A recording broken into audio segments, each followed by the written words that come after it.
Distance between the charges. यानी बोल देते हैं यदि दो आवेश Q1 और Q2 एक दूरी r से अलग होता है तो दोनों आवेश के बीच लगने वाले विद्युत बल दोनों आवेश के परिणाम के गुणनफल के समानुपाती होता है और दोनों आवेशों के बीच के दूरी के वर्ग के व्युत्क्रमानुपाती होता है। जैसे कि मान लेते हैं कि एक चार्ज Q1 है और एक दूसरा अदर पॉइंट चार्ज आपका Q2 है। एक point charge Q1 other point charge Q2 है और दोनों के बीच जो सेपरेशन है वो आपका r मान लेते हैं। डिस्टेंस क्या है? r है। तो according to the Coulomb's law क्या हो जाएगा? अकॉर्डिंग टू कूलॉम्स लॉ पहले लिख देते हैं पॉइंट चार्ज जो आपका है, point charges Q1 and Q2, distance charge के बीच जो है डिस्टेंस r है। तो कूलॉम के according to Coulomb's law, Coulomb's law यानी कूलॉम के नियम के अनुसार एक नंबर में विद्युत बल जो होगा electric force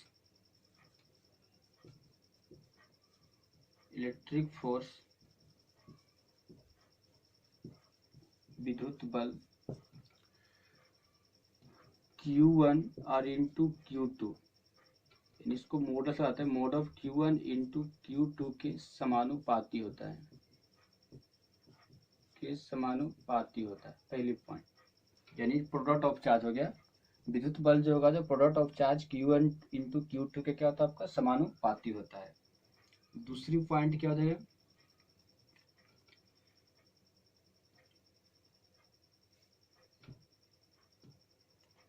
electric force,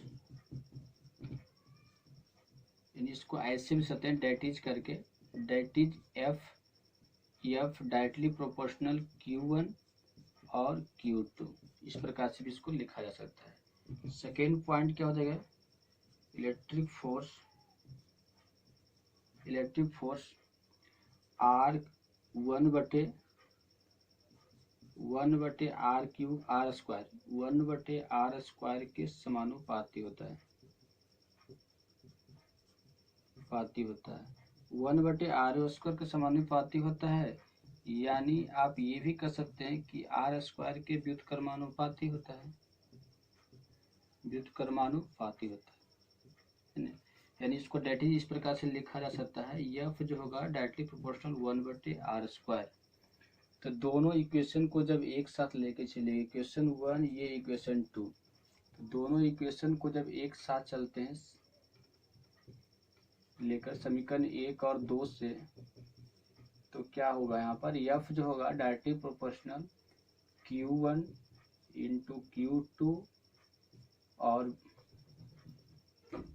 Q1 का मॉडुलस इंटू Q2 का मॉडुलस बटे R स्क्वायर।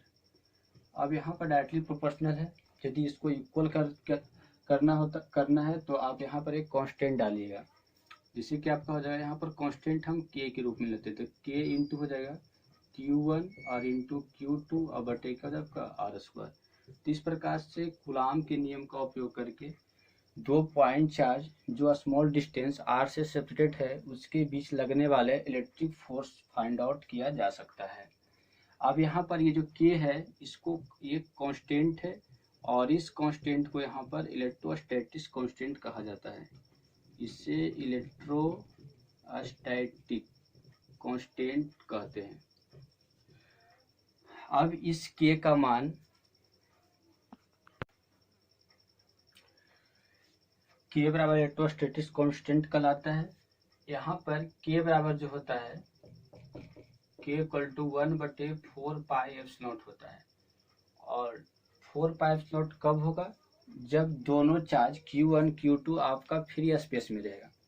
यदि आप दो चार्ज Q1 Q2 को फ्री स्पेस मतलब वैक्यूम या एयर में लेते हैं तो वहाँ पर K इक्वल टू 1 बटे 4 पाई एप्सिलॉन होगा, और एप्सिलॉन जो है आपका इलेक्ट्रिक परमिटिविटी कहलाता है, ये आपका इलेक्ट्रिक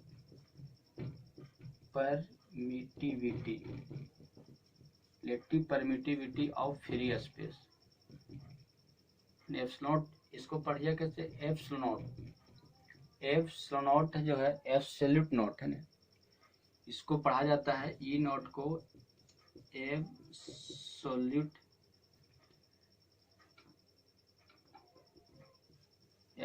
नॉट।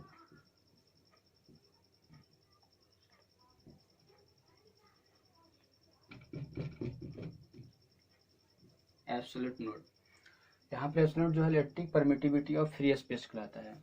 दूसरी बात है, यदि हम इलेक्ट्रिक फोर्स सीजीएस मात्रक में निकालते हैं, सीजीएस मात्रक, यदि आप सीजीएस यूनिट लीजिएगा तो के बराबर जो होगा 1/k बराबर जो होगा आपका 1 होगा सीजीएस यूनिट में। यदि एसआई यूनिट में निकालते हैं इलेक्ट्रिक फोर्स, यदि एसआई यूनिट में निकालिएगा तो वहाँ जो होगा के बराबर 1/4 पाई एप्सिलॉन होगा, और 4 पाई एप्सिलॉन का मतलब क्या हो जाएगा 9 × 10⁻, आपका 19 हो जाएगा। और ये जो के का मान आएगा न्यूटन मीटर स्क्वायर और पर कूलम स्क्वायर। तो ये आपका सीजीएस मात्रक में के का मान 1 होता है, और एसआई यूनिट्स में के का मान 1/4 pi epsilon equal to 9 × 10⁹ newton metre square per coulomb square होता है। तो यहाँ पर न्यूमेरिकल के व्यू से जो ज़्यादा करके यूज इसी का होगा। तो इससे आप एक चीज़ और जान गए हैं कि के का एसआई यूनिट क्या हो जाएगा, के का, के जिसको हम इलेक्ट्रोस्टैटिक कांस्टेंट कहते हैं। इलेक्ट्रोस्टैटिक कांस्टेंट का एसआई मात्रक यदि निकालना है तो क्या लिखाएगा इसका एसआई मात्रक, Newton metre square per coulomb. निकालना देखिए आसान है, के बराबर निकालिएगा तो ये आपका इधर मल्टीप्लाई हो जाएगा, आर स्क्वायर ऊपर चल जाएगा और दोनों कूलम आपका आवेश नीचे आ जाएगा। तो ऊपर है या बल है और आर स्क्वायर डिस्टेंस का स्क्वायर, बल का न्यूटन होता है, आर स्क्वायर दूरी का मीटर होता है तो मीटर स्क्वायर हो गया, दोनों कूलम नीचे तो c पर -2 क्या हो जाएगा, c पर पावर -2 हो जाएगा। इस प्रकार से भी इसको लिख सकते हैं, या तो आप ऐसे लिख सकते हैं न्यूटन मीटर स्क्वायर और पर कूलम स्क्वायर हो, तो इसका एसआई मात्रक होता है। Absolute electrical permittivity of free space, मतलब मुक्त स्पेस के एब्सोल्यूट निरपेक्ष विद्युत परावैद्युति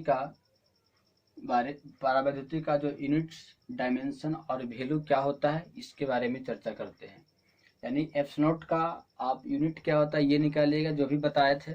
इसका unit Newton metre square per coulomb square कैसे निकलता है बोल के बताए थे, अब लिख कर भी बताएंगे।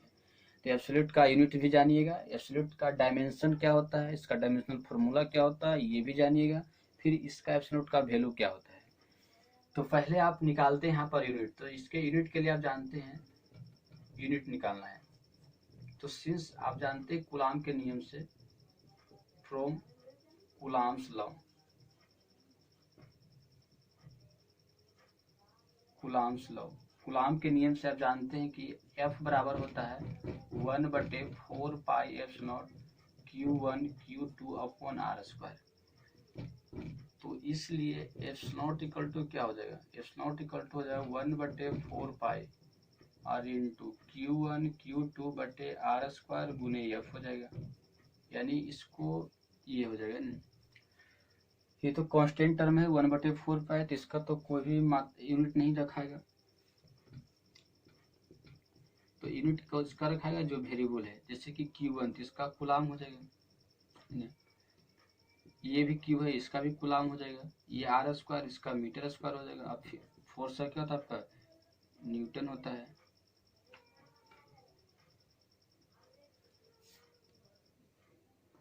मीटर स्क्वायर फोर्स क्या होता है आपका न्यूटन होता है। चलिए ठीक है, तो यहाँ पर कैसे लिखिए इसका, तो ये हो जाएगा आपका c स्क्वायर पर मीटर और पर क्या आपका न्यूटन हो जाएगा। तो ये निकल गया इसका डायमेंशन, इसका एसआई मात्रक यानी किसका एप्सिलॉन का, कूलम स्क्वायर मीटर स्क्वायर पर मीटर स्क्वायर और पर सेकेंड पर न्यूटन। नेक्स्ट इसका चलना है डायमेंशन जानना, डायमेंशन कैसे निकलेगा, यानी डायमेंशन यानी डायमेंशनल फार्मूला भी इसको बोल सकते हैं, जिसको हिंदी में बीमा कहा जाता है। डायमेंशन निकालने के लिए फिर वही लिखते हैं, एफ नॉट इक्वल टू होता है 1/4 पाई और Q1 Q2 बटे आर स्क्वायर इंटू एफ होता है। चलिए ठीक है, कांस्टेंट टर्म का तो कोई भी डायमेंशन नहीं होगा। कूलाम का डायमेंशन क्या होता है, 80 होता है, मालूम है। फिर ये भी कूलाम का डायमेंशन क्या हो 80 होता है, ये भी मालूम है, क्योंकि कूलाम आवेश इक्वल टू क्या होता है, करंट गुना टाइम होता है, तो करंट का एम्पीयर, टाइम का टी। फिर यहाँ पर ये हो गया आर स्क्वायर, तो इसका क्या होगा, L2 हो जाएगा, क्योंकि ये जो है डिस्टेंस है, डिस्टेंस का L होता है। ये फोर्स है न्यूटन, तो फोर्स का क्या होता है डायमेंशन, ML T-2 होता है, याद रखिएगा। फोर्स का क्या होता है, ML T-2। अब इसको सॉल्व कीजिए, तो सॉल्व कीजिएगा तो एफ नॉट इक्वल टू जो हो जाएगा ए स्क्वायर टी स्क्वायर, है ना, ए स्क्वायर हो गया और ऊपर टी स्क्वायर हो जाएगा, और ये नीचे क्या हो जाएगा, देखिए यम रहेगा, यम यल स्क्वायर हो जाएगा, यम का यम रहेगा यल स्क्वायर, और यल क्यू हो जाएगा, सॉरी यल क्यू हो जाएगा, और टी पर पावर जैसे -2 है, टी पर पावर माइनस करेगा 2 रहेगा। अब ये सब नीचे से ऊपर जाएगा तो क्या हो जाएगा, नॉट बराबर ए स्क्वायर टी पर पावर 2 प्लस 2 कितना हो जाएगा, 4 हो जाएगा, और आपका यम हो गया, और फिर आपका एल क्यू रहेगा। ये आपका यम नीचे से ऊपर गया तो -1 हो जाएगा, और यल पर माइनस कर आपका 3 हो गया। तो ये डायमेंशन फार्मूला आपका एफ नॉट का निकलता है। अब डायमेंशन फार्मूला लिखते समय इसका ऑर्डर आपका मायनर नहीं रखता है, आप ये पहले भी ले सकते हैं, या तो बीच में भी, या तो लास्ट में, कहीं भी किसी को आपको रख सकते हैं। केवल इसमें माइनर डायमेंशन यानी पावर ही ज़्यादा इसमें इम्पोर्टेंट होता है, तो इसका ऑर्डर इसमें कोई मायनर नहीं रखता है। चलिए ठीक है, नेक्स्ट अब इसका वैल्यू कैसे निकलता है, अब इसके बारे में हम चर्चा करते हैं। वैल्यू, तो वैल्यू कैसे निकालेगा, फिर वही फार्मूला आपका एफ नॉट इक्वल टू हो जाएगा, आप जानते हैं वैल्यू निकालने के लिए सिंस के इक्वल टू होता है, सॉरी के इक्वल टू होता है 1.4 पाई एफ नॉट, इसलिए एफ नॉट इक्वल टू क्या हो जाएगा, एफ नॉट इक्वल टू हो जाएगा 1/4 पाई और के हो जाएगा 1/4 पाई के हो जाएगा। आप जानते हैं यहाँ पर कि के का मान क्या होता है, 9 इंटू 10 आपका 9, तो इसलिए एफ नॉट का मान क्या हो जाएगा 1/4, पाई का मान 3.14, और गुने 9 इंटू 10 क्या हो जाएगा आपका 9 हो जाएगा। इस प्रकार से होगा। इसको सॉल्व कीजिएगा, तो इसको सॉल्व कीजिएगा तो एफ नॉट होगा एफ नॉट हो जाएगा 8.85 इंटू 10⁻12 12 आ जाएगा, और एसआई मात्रा किसका, एसआई यूनिट्स क्या रख देना है, 12 कूलाम स्क्वायर पर मीटर स्क्वायर और पर न्यूटन। इस प्रकार से इसका एफ नॉट का मान निकलता है। तो ये भी बहुत इंपॉर्टेंट है, इसको याद रखना है, न्यूमेरिकल के व्यू से ये ऑब्जेक्टिव में भी आया हुआ है क्वेश्चन। और ये के का मान है, ये भी इम्पोर्टेंट है, ये भी आपका डायमेंशन फार्मूला आता है, पूछता है ऑब्जेक्टिव में ज़्यादा करके, और इसका ऐसा यूनिट भी पूछता है। चलिए ठीक।